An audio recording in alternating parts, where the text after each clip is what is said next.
Una clave para poder entender bien el capítulo 10 de Romanos es entender que el apóstol Pablo va a hacer mucho énfasis aquí sobre el tema principal de la carta a los romanos. Aquí, un poquito más de la mitad, el capítulo 10, va a volver a traer a colación el tema principal de la carta. ¿Cuál es el tema principal de la carta? Bueno, si vamos a Romanos capítulo 1, el apóstol Pablo ya en el arranque nos dijo: Pablo, siervo de Jesucristo, llamado a ser apóstol, apartado para el evangelio de Dios. Y ahora él se para, entra aquí en un subpunto y comienza a hablar del evangelio de Dios y dice: el evangelio de Dios que había sido prometido antes por sus profetas en las Santas Escrituras acerca de su Hijo, nuestro Señor Jesucristo, que era del linaje de David según la carne, que fue declarado Hijo de Dios con poder, según el Espíritu de Santidad, por la resurrección de entre los muertos, y por quien recibimos la gracia y el apostolado para la obediencia a la fe en todas las naciones por amor de su nombre. ¿Cuál es el tema? El evangelio de Dios. Y si nos vamos al último capítulo de la carta, al capítulo 16, a los últimos versículos dice: la gracia de nuestro Señor Jesucristo sea con todos vosotros, amén, y al que puede confirmaros según mi evangelio y la predicación de Jesucristo. Otra vez, el evangelio de Jesucristo, según la revelación del misterio que se había mantenido desde tiempos eternos, pero que ha sido manifestado ahora, y que por las escrituras de los profetas, según el mandamiento de Dios eterno, se ha dado a conocer a toda la gente para que obedezcan a la fe. Al único y sabio Dios sea gloria mediante Jesucristo para siempre. Amén. En el último versículo vuelve a traer y a confirmar el tema de la carta. El tema de la carta es el evangelio de Jesucristo, el evangelio de Dios. Ese evangelio que estaba oculto, que estaba prometido, pero llegado su momento, cuando el Hijo se encarnó en Jesús, vino a revelar ese evangelio. En el capítulo 10, por lo tanto, tenemos que tener presente el asunto del evangelio. Si leemos juntos en los últimos versículos del capítulo 9, para ligarlo con el 10, dice, leíamos el otro día, capítulo 9, versículo 30, ¿qué pues diremos? Que los gentiles que no iban tras la justicia han alcanzado la justicia, es decir, la justicia que es por fe. Mas Israel, que iba tras una ley de justicia, no la alcanzó. ¿Por qué? Porque iban tras ella no por fe, sino como por obras de la ley, pues tropezaron en la piedra de tropiezo. Vimos que la piedra de tropiezo era Jesús. Como está escrito: he aquí pongo en Sión piedra de tropiezo y roca de caída, y el que creyere en él, en esa piedra de tropiezo, en él, en Jesús, no será avergonzado. Y ahora continúa leyendo. Hermano, ciertamente el anhelo de mi corazón y mi oración a Dios por Israel es para salvación. Porque yo le doy testimonio de que tienen celo de Dios, pero no conforme a ciencia. Porque ignorando la justicia de Dios y procurando establecer la suya propia, no se han sujetado a la justicia de Dios. Porque el fin de la ley es Cristo, para justicia a todo aquel que cree. Porque de la justicia que es por la ley, Moisés escribe así: el hombre que haga estas cosas vivirá por ellas. Pero la justicia que es por la fe dice así: no digas en tu corazón quién subirá al cielo, esto es, para traer abajo a Cristo, o quién descenderá al abismo, esto es, para hacer subir a Cristo entre los muertos. Mas, ¿qué dice? Cerca de ti está la palabra, en tu boca y en tu corazón. Esta es la palabra de fe que predicamos. Que si confesares con tu boca que Jesús es el Señor y creyeres en tu corazón que Dios le levantó de los muertos, serás salvo. Porque con el corazón se cree para justicia, pero con la boca se confiesa para salvación. Pues la Escritura dice: todo aquel que en él creyere no será avergonzado. Porque no hay diferencia entre judío y griego, pues el mismo que es Señor de todos es rico para con todos los que le invocan. Porque todo aquel que invocare el nombre del Señor será salvo. ¿Y cómo pues invocarán a aquel en el cual no han creído? ¿Y cómo creerán a aquel de quien no han oído? ¿Y cómo irán sin haber quien les predique? ¿Y cómo predicarán si no fueren enviados? Como está escrito: cuán hermosos son los pies de los que anuncian la paz, de los que anuncian buenas nuevas. Mas no todos obedecieron el evangelio, pues Isaías dice: Señor, ¿quién ha creído a nuestro anuncio? Vamos a parar aquí. Si volvemos al versículo 1, el apóstol Pablo dice: hermano, ciertamente el anhelo de mi corazón y mi oración por Israel es para salvación. O sea que el apóstol Pablo no ha descartado a Israel, no ha tirado a Israel a la basura, no ha descalificado a Israel. ni entiende que Dios ha descalificado a Israel y que la ha tirado a la basura, sino continúa orando por la salvación de Israel. Y ese es el espíritu que todos nosotros deberíamos tener, seguir orando por la salvación de Israel. Ahora, dice que ora por la salvación, para que sean, ¿qué? Salvos. ¿Eso qué significa? Que no son salvos. ¿De acuerdo? Bien, seguimos. Dice, porque yo les doy testimonio. Hombre, él sabía de lo que hablaba. Él había sido judío, experto en la ley, enseñado por uno de los grandes de la ley y además devoto de la ley porque era un activista de que se cumpliera la ley, perseguidor de lo que entonces consideraba que era una gente que era herética y que era blasfema. Él sabía de lo que hablaba. Y dice, yo doy testimonio de que tienen celo, pero no conforme a ciencia. ¿Qué significa tener celo no conforme a ciencia?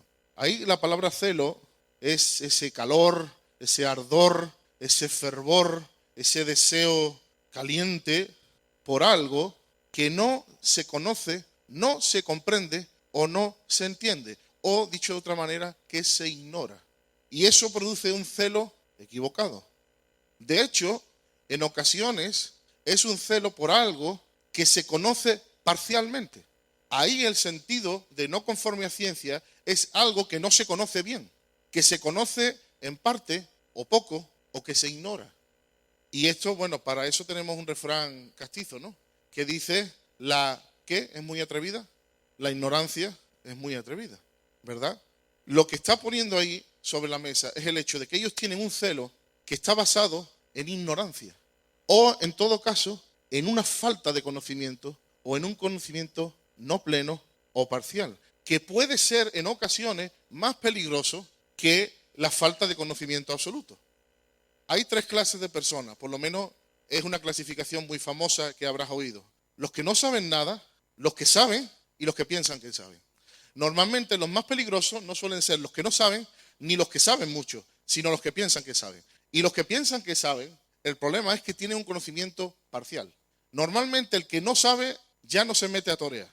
Si no sabes torear, ¿para qué te metes? Y el que lo hace, el que sabe, sabe que sabe hasta donde sabe. Como decía aquel filósofo, solo sé que no sé nada. ¿Por qué? Porque cuando una persona, y si no, mira gente como Einstein, mira gente como... Son personas que son muy formadas, empiezan a darse cuenta de la cantidad de lo que no conocen. El problema suele ser con el que ha visto un chispazo de luz y se cree el sol. O se cree que tiene el sol, ¿verdad? ¿Qué es lo que ocurre? Es muy, muy peligroso. Y aquí permitidme que apliquemos ya. Muy peligroso. Ese tipo de celo que nosotros decimos que es celo por Dios y que es celo por la verdad y celo por guardar la sana doctrina, porque en muchas ocasiones es un celo basado en el desconocimiento o en un conocimiento parcial de las cosas. Y el problema es que nos lleva a un celo equivocado. Nos lleva a un celo equivocado y nos podemos encontrar siendo perseguidores de aquello que pensamos que defendemos. Normalmente el conocimiento parcial, cuando se junta con celo, suele ser por orgullo y lleva al dogmatismo. Dame una persona dogmática y dame una persona que es ignorante. Las personas más sabias de esta tierra no han sido dogmáticas. Si hubieran sido dogmáticas, no solamente no han sido dogmáticas porque son sabias. Si hubieran sido dogmáticas, nunca hubieran llegado a ser sabias, porque el dogmático no aprende. No solamente porque es sabio no es dogmático, es que porque no es dogmático ha alcanzado sabiduría. Porque una persona que cree que lo sabe todo, ¿para qué necesitaría a investigar o a verse aprender más? Por lo tanto, nunca llegará. Y el día que llegue será todavía menos dogmático. Así que es bueno aprender, ¿verdad? Dice el versículo que tienen celo, pero no conforme a ciencia. No, en fin, no desde un conocimiento completo. Y aquí puedes encontrar cualquier tipo de colección de ejemplos, ¿no? No nos conviene ser celosos por cosas que no entendemos. Mejor, si no entendemos, ser prudentes, ¿verdad? Entonces ellos, dicen que tenían celos, sí, pero es que no se estaban enterando de nada. Estaban ignorando. La cantidad de celos de una persona no evidencia su cantidad de revelación. Puede simplemente evidenciar su cantidad de dogmatismo. El hecho de que yo lo diga con mucho fervor y que a mí se me quita, el que se me ponga delante me lo como, no significa que tengo la razón. Significa simplemente que puedo ser un gran dogmático. Por eso que Dios nos guarde, porque Pablo está diciendo, si yo sé que tienen celo, el problema es que desconocen. Y lo peor es que creen que conocen. Creen que al tener la ley, creen que al tener a Moisés, creen que conocen, porque se saben de memoria, pero desconocen, no tienen un celo conforme a sabiduría, ciencia. Siguen. Dice, porque ignorando. ¿Qué es lo que no conocen? Pues empecemos por decir lo que ignoran, la justicia de Dios. Pero ¿cómo que ignoran la justicia de Dios? Pero si son fieles seguidores de la santidad y de la justicia de Dios. No, de tu comprensión de la santidad y de tu comprensión de la justicia de Dios. Ellos eran fieles seguidores de lo que ellos interpretaban por justicia, que era lavarse las manos. Y llega el santo de los santos y dice, no, justicia y santidad es no tener homicidio en tu corazón. Por eso hay que tener tanto cuidado, porque la mayoría de las veces cuando hablamos de términos bíblicos, no estamos hablando de lo que significan, sino lo que interpretamos por ellos. ¿Qué es para ti la santidad, Rafa? ¿Qué es para ti, Michael, la alegría y el gozo? ¿Qué es para mí el amor? No es lo que es el amor, es lo que yo entiendo por el amor. No es lo que es la santidad de Dios. Es lo que yo entiendo por la santidad de Dios, basado en mis conocimientos, basado en mi trasfondo, basado en lo que aprendí, en lo que se me dijo que era bueno, que era malo, que era santo y que no era santo. Por favor, hay hombres de Dios como la copa de un pino que entienden que la santidad de Dios está en la manga de su camisa y están plenamente convencidos. ¿Y qué de nosotros? ¿Qué ignoraban? La justicia de Dios y procurando establecer la suya propia. ¿La suya qué? La suya justicia de Dios. ¿Verdad? Eso es como decir, yo quiero que haya libertad del Espíritu Santo en esta reunión y tiene que ser de esta manera. Yo te voy a decir cómo es la libertad del Espíritu Santo. Y lo peor de todo, no se han sujetado a la justicia de Dios. No se sujetaron a la justicia de Dios. Pusieron su interpretación de la justicia de Dios y no se bajaban. Y Cristo vino y les dio. Pero vamos a ver, hombre, ¿no os dais cuenta que lo que está en el plato va a la boca y va a la letrina? ¿No os dais cuenta que del corazón salen los malos deseos, los homicidios? Jesús se lo intentó explicar. Pero ustedes, hipócritas, si un animal, un burro, se cae en el día de descanso, no lo liberáis. Y yo no podría liberar a esta hija de Abraham que ha sido atormentada por el diablo. ¿No era una enfermedad? Sí, pero por el diablo. Por un montón de años. Y él se lo intentaba, les intentaba decir, a ver, tráeme tu justicia y yo te traigo la justicia. Y decían, ¡plá! Y no decían, no, pero no, matarlo. Y cuando Lázaro resucitó y empezó también a decir, dice, a ese también. ¿Os acordáis, no? Que el pobre después de resucitado ya estaban buscando la vuelta para matarlo. Y me imagino que Lázaro diría, ¿otra vez? Mira que me vuelven a resucitar, Así es la justicia propia. Ignorando, obviando la justicia de Dios, la que es por la fe en Jesucristo, no se someten a ella, no se someten a ese paradigma, procurando establecer su justicia propia. Justicia propia más celo igual a dogmatismo que lleva a resistencia a lo de Dios. Apúntatelo ahí, esto es una fórmula mágica. Justicia propia más celo es igual a dogmatismo que siempre lleva a resistir lo de Dios. Porque esto no es baladí, esto no es una cosa pequeña. Estaban resistiendo al propio Dios encarnado. No era que estaban confundidos los pobres porque le costó. No. Cristo hizo gran diferencia entre los que estaban teniendo un conflicto con sus creencias, pero querían creer. Véase el caso de Nicodemo. Cristo atendió a Nicodemo. Cristo le dedicó tiempo a Nicodemo. Cristo le dio explicaciones a Nicodemo. No hablo del que, Señor, entiende que esto para nosotros es un cambio de paradigma. Nosotros pensábamos que tú venías en un caballo aquí cargándote los romanos y tú vienes en un pesebre y nos has cogido descuidado. Sí, pero hombre, mira, leí Isaías que esto estaba profetizado. Sí, pero me está costando encajarlo. Bien, Cristo tenía. Pero no hablo de eso, hablo del que resistía. Porque la justicia propia resiste fuerte. Sigue diciendo, versículo 4. Porque el fin de la ley es Cristo, para justicia a todo aquel que cree. Hermano, esto es uno de los versos más categóricos, más potentes que yo encuentro en el Nuevo Testamento. Dice el 3, porque ignorando la justicia de Dios y procurando establecer la suya propia, no se han sujetado a la justicia de Dios, porque el fin de la ley es Cristo, para justicia a todo aquel que cree. El fin de la ley es Cristo. ¿Qué significa el fin de la ley es Cristo? la consumación, el término final, el destino al que apuntaba la ley es cumplido en Cristo. El propósito para el que se dio la ley, la meta de la Tanaj apunta hacia el Mesías, dice una versión judeocristiana. La meta de la Tanaj es el Mesías. Nuestro ayo, diría Gálatas, para llevarnos a Cristo. El objetivo de la Torá es el Mesías. La conclusión, el límite final, la línea de llegada de la ley es el ungido. La finalización de la ley, el cumplimiento de la ley. Bueno, pero entonces, ¿cómo podemos entender aquello que Jesús nos dijo? Que Jesús dijo cuando le preguntaron, y él respondió, no penséis que he venido para abrogar la ley y los profetas. ¿Se contradice esto? No. Dice, no he venido para abrogar, sino para cumplir.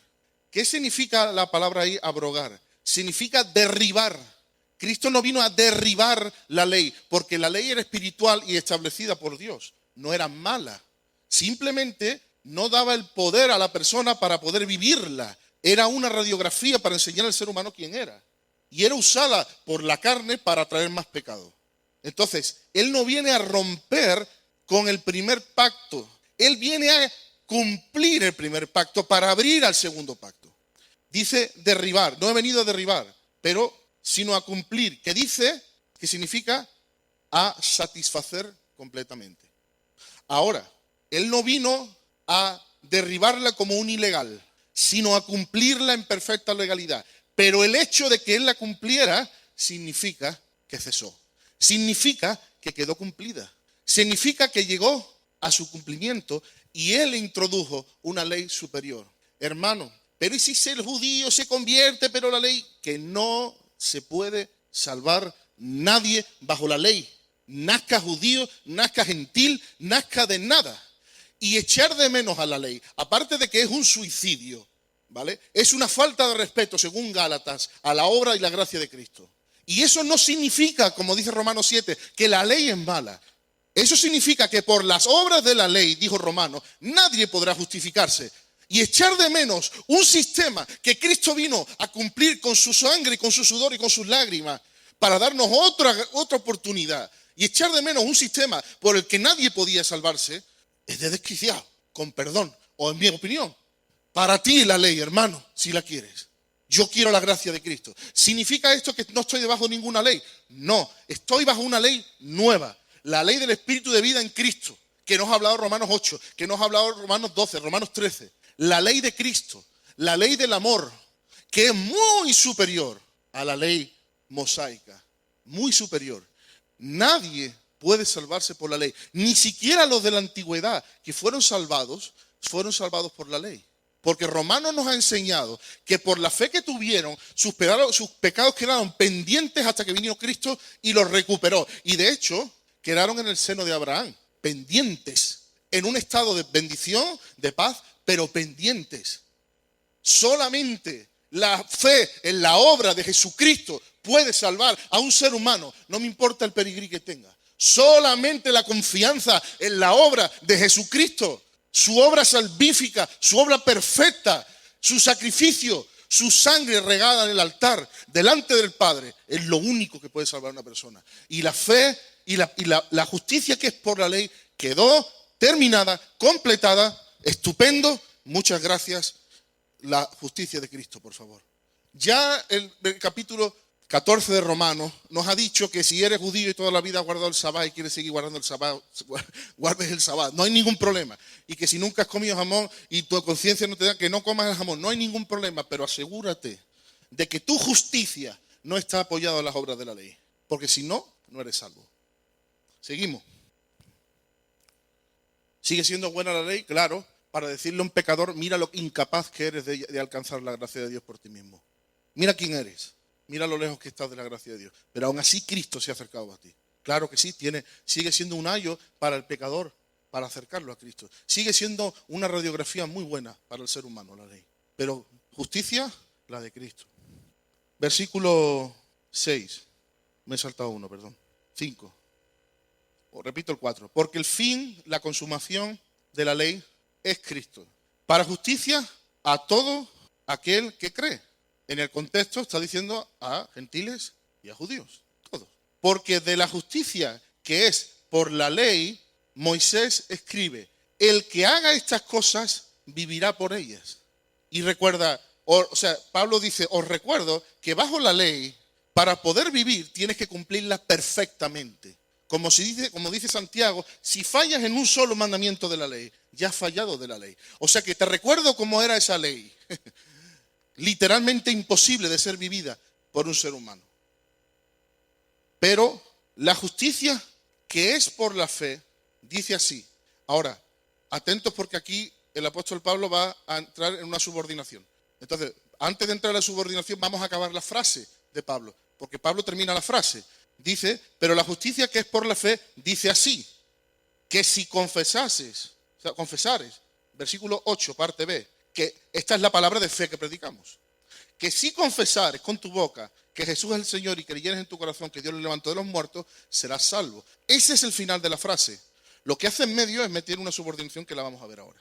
Pero lo que dice es, pero la justicia que es por la fe, dice así, que si confesases con tu boca y creyeres en tu corazón. Ha explicado cómo es la justicia que era por la ley y te dice el que haga estas cosas, obras, todas ellas perfectamente será salvo. Y te dice en contraste, que esto ya lo tocó en el capítulo 3 a la mitad, pero en contraste te dice, pero la justicia que es por Cristo tiene que ver con la fe y con la confesión. La justicia que era por las obras tenía que ver, por la ley, tenía que ver con obras, con hechos. La justicia que es por la gracia de Cristo, por la obra que Cristo hizo en la cruz del Calvario, por su sacrificio expiatorio, tiene que ver con la fe y con la confesión. Creer y confesar. ¿Y qué dice en medio? Dice lo siguiente, pero la justicia que es por la fe dice así, y ahora dice, no digas en tu corazón quién subirá al cielo. Esto es para traer abajo a Cristo. O sea, no intentes bajarte tú el cielo para abajo, que es lo que intenta la ley. No intentes decir, voy a bajar a Cristo para que me salve. Voy a bajar a Dios a nivel humano. Voy a traerlo yo. Voy a hacer unas obras que van a ser de su complacencia para que Él se baje. Dice, no, ya Cristo bajó. Pero sigue diciendo, ¿o quién descenderá al abismo? Esto es para hacer subir a Cristo de los muertos. No hace falta que resucitemos a Cristo. Cristo ya ha resucitado. Cristo no está en una cruz. Cristo no está muerto. No hace falta levantarlo nosotros a pulso, a base de nuestras creencias. Cristo ya es rey. Cristo ascendió. Cristo está sentado a la diestra del Padre. Cristo tiene toda autoridad. No es cuestión de lo que yo pueda hacer para bajarlo a Él o lo que yo pueda hacer para levantarlo a Él. No es cuestión de que yo mueva el cielo o mueva la tierra, sino que, dice, más, ¿qué dice? Cerca de ti está la palabra en tu boca y en tu corazón. La salvación está más cerca de lo que piensas. La salvación no está en hacer bajar a Dios del cielo, ni levantarlo de la muerte a Jesús. La salvación está tan cerca como que puedas creer y puedas confesar. Así de cerca está la salvación. Así de cerca está la salvación de todo hombre y toda mujer, de todo judío y todo griego. Así de cerca. Solo hay una forma, solo se ha establecido una justicia válida, la de Jesucristo. No hay otro camino, hay que someterse al camino. Claro, judíos enteráis, no, judíos no, todos, nos enteramos todos, yo, Daniel, me entero. Tienes que someterte a la justicia de Cristo, tienes que someterte a que la gracia inmerecida nunca la podrás pagar, nunca la podrás merecer y no hay nada que puedas hacer para merecerlo. Número uno. Número dos, que el sacrificio de Cristo expiatorio es suficiente y más que suficiente para hacer una persona santa, santísima. Y hay que entrar por el aro. Y el aro se llama Jesucristo. No se llama nadie más. No se llaman otros pensadores. No se llaman otros señores. Se llama Jesucristo. O se entra por el aro o no se adquiere la gracia para la justificación. Y Pablo dice, no oro que dejen de pelear contra ellos queriendo imponer su propia justicia.